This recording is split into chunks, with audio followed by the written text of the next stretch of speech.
Hello friends, आप सभी का स्वागत है हमारे यूट्यूब चैनल कर्नल और डिफेंस एकेडमी पे। आज हम इंडियन पॉलिटी के एमसीक्यू सीरीज़ को कवर करेंगे इस वीडियो में। जो आज की वीडियो का जो टॉपिक है वो है हिस्टोरिकल बैकग्राउंड। जो भी हम एमसीक्यूज़ अब तक लेके आ रहे हैं इंडियन पॉलिटी के, उसके लिए हम एम लक्ष्मीकांत बुक, जो इंडियन पॉलिटी की बुक है, उसे हम रेफ़र कर रहे हैं। उस बुक को हम फॉलो कर रहे हैं।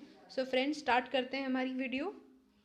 जो पहला क्वेश्चन है, that is in which year East India Company obtained the diwani rights over revenue and civil justice of Bengal, Bihar and Orissa. Options हैं A 1764, B 1765, C 1766 and D 1767। Friends, British जो ईस्ट इंडिया कंपनी है वो इंडिया में 1600 में आई थी as a trader. And जो East India Company बनाई इन्होंने, एंड इन्हें एक्सक्लूसिव ट्रेडिंग राइट्स मिले थे इंडिया के लिए एक चार्टर के थ्रू, जो ग्रांट किया था क्वीन एलिजाबेथ वन ने। एंड 1765 में जो ईस्ट इंडिया कंपनी है उसे दीवानी मिली थी, जो कि है दीवानी, मतलब जो rights over revenue and civil justice, उसे दीवानी कहते हैं। और दीवानी उन्हें ऑब्टेन हुई थी बंगाल, बिहार एंड उड़ीसा रीजन के लिए। सो जो हमारा राइट आंसर है वो है 1765। 1765 मतलब जो हमारा ऑप्शन बी है वो सही है। मूव करते हैं नेक्स्ट क्वेश्चन की तरफ। Through which act Governor of Bengal was designated as Governor General of Bengal? Options हैं A. Amending Act of 1781, B. Pitt's India Act of 1784, C. Regulating Act of 1773 and D. Charter Act of 1793. So friends, जो इसका right answer है इस question का वो है Regulating Act of 1773। पर हमारे लिए सिर्फ इतना इसका आंसर ही जान लेना काफ़ी नहीं है। रेगुलेटिंग एक्ट ऑफ 1773 क्या है, इसके फीचर्स क्या है, वो भी हमारे लिए जानना बहुत ज़रूरी है। तो अगर हम बात करें रेगुलेटिंग एक्ट ऑफ 1773 का, तो ये एक बहुत ही कॉन्स्टिट्यूशनल इम्पोर्टेंस है इस एक्ट का। ये पहला स्टेप है जो ब्रिटिश गवर्नमेंट ने लिया था कि वो ईस्ट इंडिया कंपनी के अफेयर्स को रेगुलेट कर सके, कंट्रोल कर सके इंडिया में। और पहली बार इसी एक्ट के थ्रू रिकग्नाइज हुआ था कंपनी के पॉलिटिकल और एडमिनिस्ट्रेटिव फंक्शंस जो थे कंपनी के, उन्हें रिकग्नाइज किया था। And through regulating act of 1773 इस एक्ट ने ही एक फाउंडेशन लेड किया था सेंट्रल एडमिनिस्ट्रेशन का इंडिया में। इसके कुछ फीचर्स थे। इसका पहला फीचर ये था कि इसने गवर्नर ऑफ बंगाल जो थे उनको डेजिग्नेट किया कर दिया था, मतलब उनका जो डेजिग्नेशन था वो चेंज कर दिया था गवर्नर जनरल ऑफ बंगाल के उस पर। एंड इसने एक एग्जीक्यूटिव काउंसिल क्रिएट की थी। 4 मेंबर्स जो उसमें थे, जो जो 4 मेंबर रहेंगे वो असिस्ट करेंगे गवर्नर जनरल ऑफ बंगाल को। और जो पहले गवर्नर जनरल हैं उनका नाम है लॉर्ड वॉरेन हेस्टिंग्स। तो ये आपके लिए ये भी एक इम्पॉर्टेंट क्वेश्चन हो जाता है कि पहले गवर्नर जनरल ऑफ बंगाल कौन थे, और उनका नाम था लॉर्ड वॉरेन हेस्टिंग्स। और जो गवर्नर हैं बॉम्बे और मद्रास प्रेसिडेंसीज के, वो सबॉर्डिनेट बना दिए गए थे गवर्नर जनरल ऑफ बंगाल के। और जैसे पहले की तरह, जैसे पहले की तीनों प्रेसिडेंसीज थी वो इंडिपेंडेंट थी एक दूसरे से। पर अभी क्या हो गया था कि गवर्नर जनरल ऑफ बंगाल वो और बाकी जो गवर्नर्स थे बॉम्बे और मद्रास के, वो सबॉर्डिनेट हो चुके थे गवर्नर जनरल ऑफ बंगाल के। और रेगुलेटिंग एक्ट ऑफ 1773 के थ्रू ही एस्टैब्लिशमेंट हुआ था सुप्रीम कोर्ट का कैलकटा में 1774 में। सो यहाँ पे एक आपका एक और एमसीक्यू आ जाता है कि किस ईयर में सुप्रीम कोर्ट को एस्टैब्लिश किया गया था कैलकटा में। तो इसका आंसर होगा 1774। और इसमें एक चीफ जस्टिस रहेंगे, उसमें स्टेट किया गया था, और 3 अदर जजेस थे। और उसके बाद जो इसका नेक्स्ट फीचर ये था कि जितने भी सर्वेंट्स थे कंपनी का, उन्हें प्रोहिबिट कर दिया था किसी भी प्राइवेट ट्रेड को में इंगेज होने से, या फिर किसी भी तरीके की प्रेजेंट या फिर ब्राइव को एक्सेप्ट करने से। इसमें उन्हें प्रोहिबिट कर दिया गया था। और जो इसका नेक्स्ट फीचर था वो ये था कि इसने कंट्रोल था ब्रिटिश गवर्नमेंट का कंपनी के ऊपर, उससे और भी मजबूत कर दिया था, उसे और भी स्ट्रेंथन कर दिया था। जब कोर्ट ऑफ डायरेक्टर्स को अपॉइंट किया गया, जो कोर्ट ऑफ डायरेक्टर्स थे कि गवर्निंग बॉडी थी कंपनी की, जो कि रिपोर्ट देती थी रेवेन्यू, सिविल और मिलिट्री अफेयर्स जो इंडिया में हो रहे हैं उसे ब्रिटिश पार्लियामेंट में उसकी रिपोर्ट सबमिट करती थी। सो फ्रेंड्स, हमारा जो नेक्स्ट क्वेश्चन है, features of the amending act of 1781 are 1. Exempted the Governor General and the Council from the jurisdiction of the Supreme Court. 2. Appeals from the provincial courts could be taken to the Governor General Council. 3. This act is also known as the Act of Settlement. और इसके नीचे options दिए हुए हैं कि जो भी ऊपर के 3 ऑप्शंस हैं जो भी उनमें से सही है उसके अकॉर्डिंगली हमें हमारा आंसर सेलेक्ट करना है. सो फ्रेंड्स, अगर अमेंडिंग एक्ट ऑफ 1781 अगर आपको नहीं पता है तो तब तक ये आप आंसर नहीं कर सकते हैं. तो जो भी गलतियाँ हुई थी रेगुलेटिंग एक्ट ऑफ 1773 में उसके डिफेक्ट्स को रेक्टिफाई करने के लिए अमेंडिंग एक्ट ऑफ 1781 को पास किया गया था और इसे ब्रिटिश पार्लियामेंट ने पास किया था. इसे एक्ट ऑफ सेटलमेंट भी कहते हैं. मतलब जो हमारा थर्ड है, this act is also known as the act of settlement, ये सही है. तो उसके अकॉर्डिंग जो ऑप्शन आपका 1, बोथ 1 एंड 2 ओनली 1, ये गलत हो जाता है. और इस एक्ट के जो फीचर्स थे वो ये थे कि जो गवर्नर जनरल और उसकी काउंसिल है उन्हें एग्जेम्प्ट कर दिया गया था सुप्रीम कोर्ट के ज्यूरिसडिक्शन से, या फिर जो भी वो एक्ट करते हैं अपनी ऑफिशियल कैपेसिटी के अंडर उन्हें एग्जेम्प्ट कर दिया गया था सुप्रीम कोर्ट के ज्यूरिसडिक्शन से. और सिमिलरली जो भी सर्वेंट्स थे कंपनी के उन्हें भी एग्जेम्प्ट कर दिया गया था सुप्रीम कोर्ट के ज्यूरिसडिक्शन से. और जो नेक्स्ट फीचर था ये था कि जितने भी रेवेन्यू मैटर्स हैं, जो मैटर्स अराइज हो रहे थे रेवेन्यू को कलेक्ट करने में, उन्हें भी सुप्रीम कोर्ट के ज्यूरिसडिक्शन से हटा दिया गया था. और इस एक्ट में ये भी प्रोवाइड किया गया था कि सुप्रीम कोर्ट के पास ज्यूरिसडिक्शन है over all the inhabitants of Calcutta.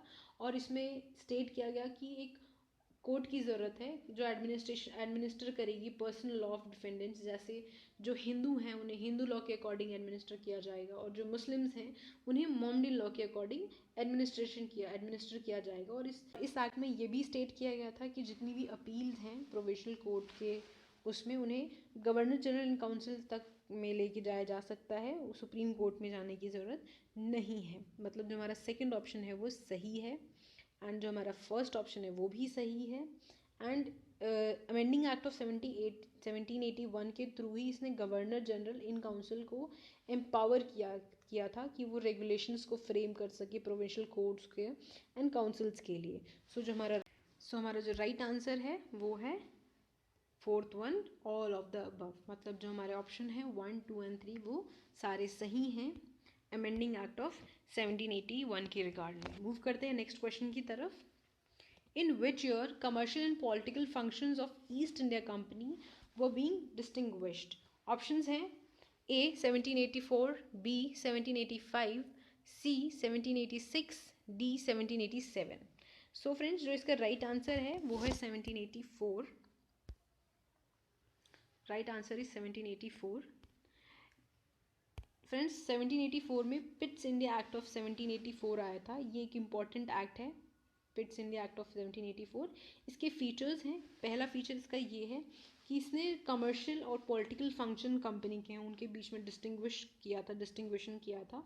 इसने कोर्ट ऑफ डायरेक्टर्स को अलाउ किया था कि जितने भी कमर्शियल अफेयर्स हैं उन्हें मैनेज करेगा और एक नई बॉडी क्रिएट होगी, बोर्ड ऑफ कंट्रोल, जो कि जितने भी पॉलिटिकल अफेयर्स हैं कंपनी के वो मैनेज करेगी. और इसी एक्ट के थ्रू एक सिस्टम ऑफ डबल गवर्नमेंट को एस्टैब्लिश किया गया था. इसने बोर्ड ऑफ कंट्रोल को एम्पावर किया था कि वो सुपरवाइज करेगा या फिर डायरेक्ट करेगा जितने भी ऑपरेशंस हैं मिलिट्री सिविल या फिर जितने भी मिलिट्री गवर्नमेंट के जितने भी ऑपरेशंस हैं, रेवेन्यू के जितने भी ऑपरेशंस हैं, वो उसको सभी को रेगुलेट करेगा. ब्रिटिश पोजीशन है जो इंडिया में उसके लिए. एंड ये एक्ट है बहुत ही सिग्निफिकेंट है 2 रीजंस के लिए.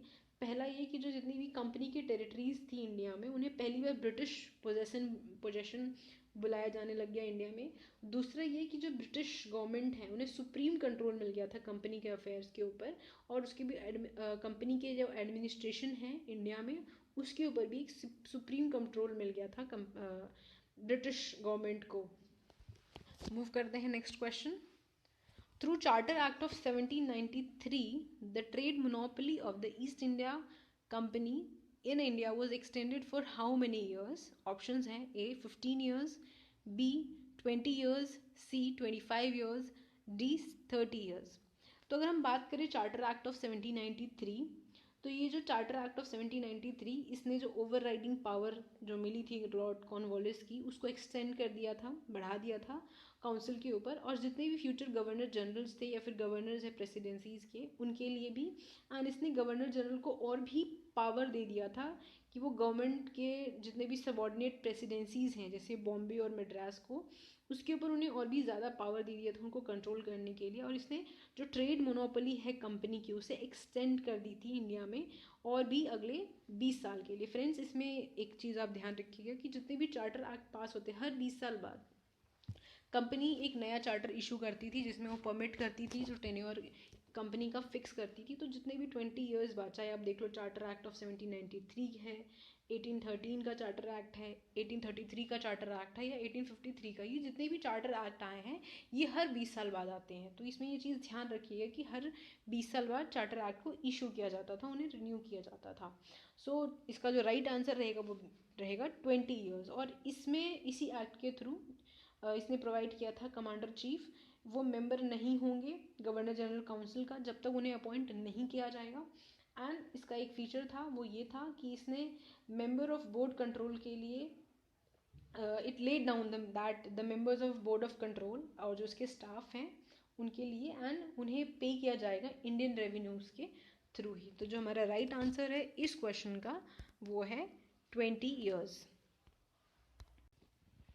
हमारा नेक्स्ट क्वेश्चन है which act of British parliament abolish the trade monopoly of East India company.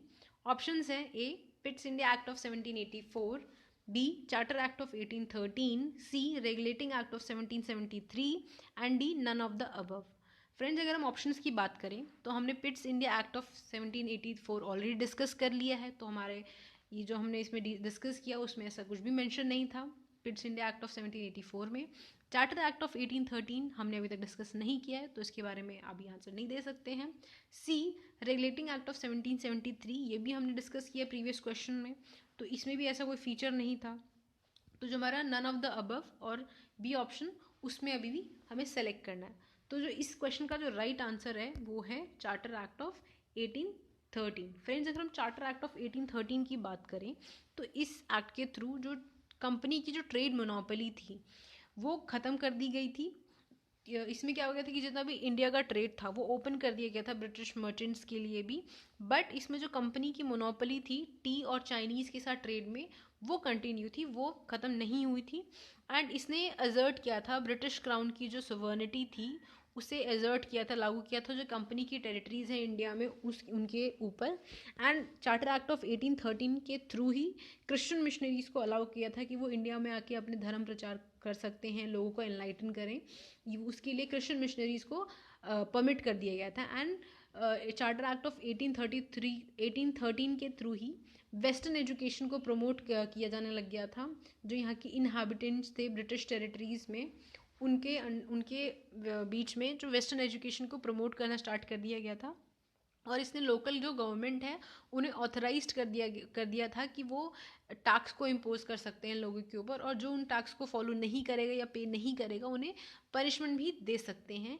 ये चार्टर एक्ट ऑफ 1813 के फीचर्स हैं और ये सब चीज़ें चार्टर एक्ट ऑफ 1813 में स्टेट की गई थी। Next question, who was the first governor general of India. Options हैं A Warren Hastings, B Lord Canning, C William Bentinck and D Dalhousie. Friends, Warren Hasting ये पहले गवर्नर जनरल ऑफ बंगाल थे, तो probably हमारे answer तो बिल्कुल नहीं होगा। लॉर्ड कैनिंग इनके बारे में हमने अभी तक डिस्कशन नहीं किया है। सी विलियम बेंटिक, डी ये तीन नाम के बारे में हमने अभी तक डिस्कशन नहीं किया है। तो उसका जो राइट आंसर है वो है William Bentinck, C William Bentinck. Charter act of 1833 जो चार्टर एक्ट ऑफ 1833 था उसी के थ्रू चार्टर एक्ट ऑफ 1833 के थ्रू ही जो गवर्नर जनरल ऑफ बंगाल थे उन्हें governor general of India designate कर दिया गया था। एंड जितनी भी सिविल और मिलिट्री पावर्स थी सब उन्हीं में वेस्टेड थी। जो ये एक्ट था इसने क्रिएट किया पहली बार एक गवर्नमेंट ऑफ इंडिया के लिए एक अथॉरिटी जिनका पूरा जितना भी टेरिटरी था ब्रिटिश का इंडिया में उसके ऊपर एक अथॉरिटी क्रिएट की गई थी। लॉर्ड विलियम बेंटिक ये पहले गवर्नर जनरल थे इंडिया के लिए। एंड इस एक्ट के थ्रू गवर्नर ऑफ बॉम्बे और मद्रास की जो लेजिस्लेटिव पावर्स थी वो कहीं ना कहीं कम हो गई थी। जो गवर्नर जनरल ऑफ इंडिया थे उन्हें एक्सक्लूसिव लेजिस्लेटिव पावर दे दी गई थी पूरे ब्रिटिश इंडिया के लिए। जो भी लॉज बने थे इस एक्ट के पहले उन्हें रेगुलेशंस कहा जाता है, और जो भी लॉज बने थे इस एक्ट के बाद या इस एक्ट के तहत उन्हें एक्ट कहा जाता है। और इस एक्ट के थ्रू ही, क्योंकि चार्टर एक्ट ऑफ 1813 में ऑल जो कंपनी की मोनोपोली थी वो ख़त्म ज़रूर हो गई थी, लेकिन चाय का और चाइना के साथ जो ट्रेड था वो कंटिन्यू था। बट चार्टर एक्ट ऑफ 1833 में चाय और जो चाइना का साथ ट्रेड था वो बिल्कुल ख़त्म कर दिया था, वो भी बंद कर दिया गया था। सो इतनी जो ईस्ट इंडिया कंपनी की जो एक्टिविटीज़ थी एज अ कमर्शियल बॉडी वो ख़त्म कर दिया बिल्कुल, और ये अब प्योरली एक एडमिनिस्ट्रेटिव बॉडी बन चुकी थी। इसने जो कंपनी की टेरिटरीज थी उसमें ये प्रोवाइड किया कि जितनी भी कंपनी के टेरिटरीज हैं वो interest for his majesty, his hairs और इन सक्सेसर्स के नाम पे ही कंटिन्यू की जाएगी। और चार्टर ऑफ एक्ट ऑफ 1833 इसमें ये कोशिश की गई थी कि एक सिस्टम ऑफ ओपन कंपटीशन को इंट्रोड्यूस किया जा सके सिविल सर्वेंट्स के लिए, जिसमें इंडियंस को भी परमिशन मिले, उन्हें रोका ना जाए।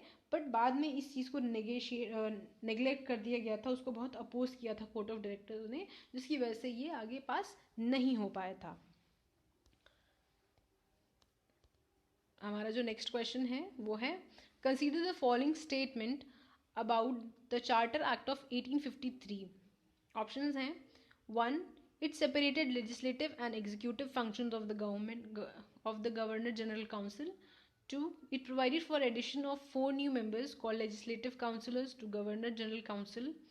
3. Introduce open competition system of selection and recruitment of civil servants. तो चार्टर एक्ट ऑफ 1853 की अगर हम बात करें तो ये नेक्स्ट और ये लास्ट सीरीज थी चार्टर एक्ट जो पास किया गया था ब्रिटिश पार्लियामेंट के थ्रू 1793 और 1853 के बीच में। ये लास्ट सीरीज थी चार्टर एक्ट की। ये बहुत ही सिग्निफिकेंट कॉन्स्टिट्यूशनल लैंडमार्क है ये।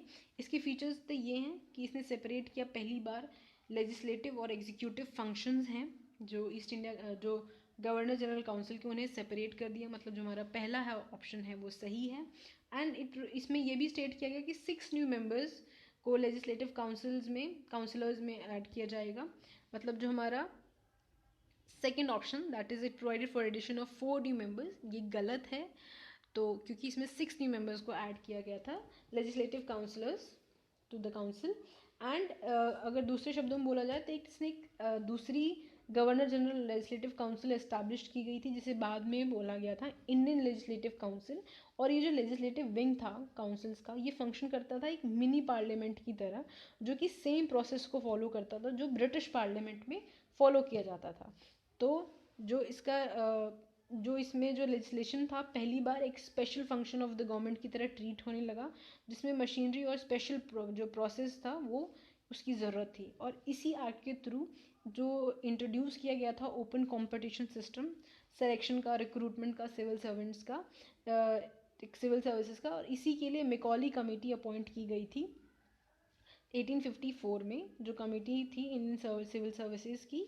1833 में जो रिक्रूटमेंट और सिलेक्शन सिविल सर्वेंट्स का आइडिया आया ज़रूर था बट इसमें पास नहीं हुआ था। बट चार्टर एक्ट ऑफ 1853 में ये पास कर दिया गया था, इसे इंट्रोड्यूस कर दिया गया था। इसने जो कंपनी रूल को जो एक्सटेंड करने का जो ऐसा कुछ इसमें मेंशन नहीं था, जिसमें ये बिल्कुल स्पेसिफाई नहीं था कि कितने पर्टिकुलर टाइम के पीरियड के लिए जो कंपनी का रूल है उसे आगे किया गया है। तो जिसमें ये क्लियर इंडिकेशन था कि जो कंपनी का रूल है उसे किसी भी टाइम पे जो पार्लियामेंट है ब्रिटिश पार्लियामेंट वो टर्मिनेट कर सकती है। और इसने पहली बार local representation Indian legislative council में इंट्रोड्यूस किया। 6 न्यू लेजिस्लेटिव मेंबर्स थे गवर्नर जनरल काउंसिल में। जो 4 मेंबर्स थे वो अपॉइंट किए गए थे local government of Madras, Bombay और बंगाल और आगरा से। सो जो हमारा राइट आंसर है वो है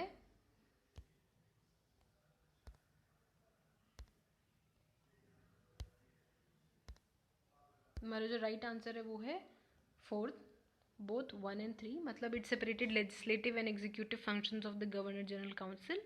3 introduce open competition system of selection and recruitment of civil servants।